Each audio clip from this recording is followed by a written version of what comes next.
बिस्मिल्लाहिर्रहमानिर्रहीम। अस्सलाम वालेकुम दोस्तों, कैसे हैं आप सब लोग। उम्मीद करता हूँ बिल्कुल ठीक ठाक होंगे। मैं हूँ आपका दोस्त और होस्ट नुमान अली और आप देख रहे हैं doctor Numan Ali Hamza YouTube channel. दोस्तों, आज की इस वीडियो में हम बात करने जा रहे हैं पेनिसिलिन इंजेक्शन के बारे में, पेनिसिलिन एंटीबायोटिक के बारे में। आप लोगों ने अक्सर पेनिसिलिन का कोई भी इंजेक्शन हो, पेनिसिलिन एल ए हो गया, PPS-LA हो गया या कोई भी इंजेक्शन, उसकी एक साइड पर ये लिखा होता है कि ऐसे जानवर जो पेनिसिलिन और स्ट्रेप्टोमाइसिन वगैरह से एलर्जिक हों उनमें इस इंजेक्शन का इस्तेमाल ना करवाएं। दोस्तों, इसकी वजह क्या होती है, या फिर अगर ऐसा मसला है तो हमें मिसाल के तौर पर कुछ मर्ज़ होते हैं जिनमें पेनिसिलिन ज़रूरी है, तो हमें किस तरह से इस्तेमाल करवानी चाहिए। तो दोस्तों, बगैर वक्त ज़ाया किए चलते हैं वीडियो की तरफ। लेकिन वीडियो स्टार्ट करने से पहले मेरी तमाम दोस्तों से गुजारिश है कि अगर अभी तक आप लोगों ने मेरे चैनल को सब्सक्राइब नहीं किया तो काइंडली मेरे चैनल को सब्सक्राइब कर लीजिए। अगर वीडियो अच्छी लगे तो लाइक कीजिएगा, दोस्तों के साथ शेयर कीजिएगा। किसी चीज़ की समझ ना आए तो आप कमेंट कर सकते हैं, और वैसे भी आप कमेंट कर सकते हैं। अपनी राय का इजहार कमेंट सेक्शन में ज़रूर कीजिएगा। तो दोस्तों, वीडियो को स्टार्ट करते हैं। दोस्तों, तकरीबन जितने भी पेनिसिलिन के मतलब जिस भी टीके में पेनिसिलिन साल्ट मौजूद होता है, उसके हर टीके की एक साइड पर एक कोने पे या बिल्कुल नीचे लिखा होता है कि इस इंजेक्शन का ऐसे जानवरों में इस्तेमाल बिल्कुल ना करें जिनमें पेनिसिलिन एलर्जी के रिएक्शन कर सकती हो।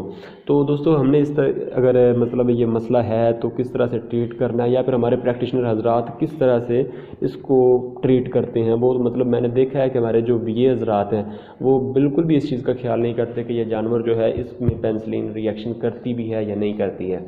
और दूसरे नंबर पर हमारे जो किसान हजरात हैं वो भी इस चीज़ का ख्याल नहीं करते कि अगर हमारे जानवर में ये रिएक्शन कर सकती है तो हमें इसके लिए क्या एहतियातें करनी चाहिए। तो दोस्तों, एहतियात में तो ये चीज़ है कि अगर आपके जानवर में ये प्रॉब्लम आती है या फिर आपको शक है शायद इस जानवर में हो सके, या फर्स्ट टाइम किसी जानवर में कोई पेनिसिलिन का इंजेक्शन लगा रहे हैं, तो उसके लिए दोस्तों एक तरीकाकार होता है टेस्ट डोज़ का। टेस्ट डोज़ पर मैं इंशाल्लाह एक नई वीडियो बनाऊंगा, पूरी तफसीली वीडियो होगी कि किस तरह से टेस्ट डोज़ वगैरह लगाई जाती है। दोस्तों, कहते हैं कि टेस्ट डोज़ के मतलब ना तो हमारे प्रैक्टिशनर के पास वक्त होता है और ना ही हमारे किसान के पास वक्त होता है कि वो टेस्ट डोज़ लगवा कर अपने जानवर का ट्रीटमेंट करवा सके। तो टेस्ट डोज़ मैं इंशाल्लाह एक्सप्लेन करूंगा आपको। तो उम्मीद है कि वो आपको वो वीडियो भी पसंद आएगी और आप उस पर अमल भी करेंगे।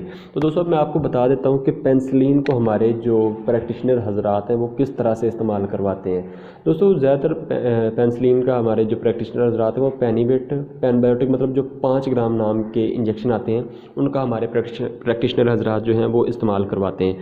दोस्तों, 5 ग्राम का जो इंजेक्शन है उसके साथ वाटर दिया जाता है अगर मिसाल के तौर पर कोई किसान लेने जाए। लेकिन जब भी कोई प्रैक्टिशनर लेने जाता है वो सिर्फ़ और सिर्फ टीका लेता है, वो वाटर साथ में नहीं लेता, क्योंकि उसको पता है कि उसने वाटर की जगह पर अंदर क्या चीज़ डालनी है। दोस्तों, हमारे जो प्रैक्टिशनर हजरात हैं वो सबसे पहले अपने फार्मर से ये पूछते हैं कि आया कि उनका जानवर प्रेग्नेंट तो नहीं।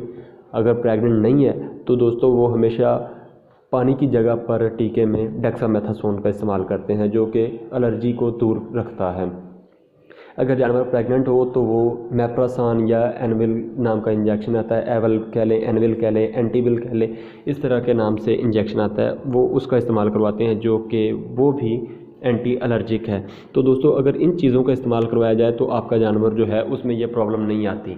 और इसके अलावा भी कुछ इंजेक्शन हैं जो कि मतलब ऑलरेडी तैयारशुदा मिलते हैं, जैसे कि पेनिसिलिन LA हो गया, PPS-LA हो गया, BPS-LA हो गया। ऐसे जो भी इंजेक्शन हैं वो सारे तैयारशुदा ही मिलते हैं। तो ऐसे इंजेक्शन्स के लिए हमें साथ में हमेशा एंटी एलर्जिक रखना चाहिए, मेप्रासान, एनविल या डेक्सामेथासोन। अगर हमारा जानवर प्रेग्नेंट नहीं है तो उसमें हम डेक्सामेथासोन का इस्तेमाल करवा सकते हैं, लेकिन अगर हमारा जानवर प्रेग्नेंट है तो उसमें मेप्रासान या फिर एनविल का इस्तेमाल करवाया जाता है। लेकिन अगर ज़रूरत पड़े तो अगर हमें पता है कि इस जानवर को हम पहले लगाते रहें या लगा चुके हैं, इसमें कोई मसला नहीं बनता, तो आप उसको बिला झिझक इस्तेमाल करवा सकते हैं, लेकिन साथ में मेप्रासान, एनविल या फिर डेक्सामेथासोन ज़रूर खरीदिएगा।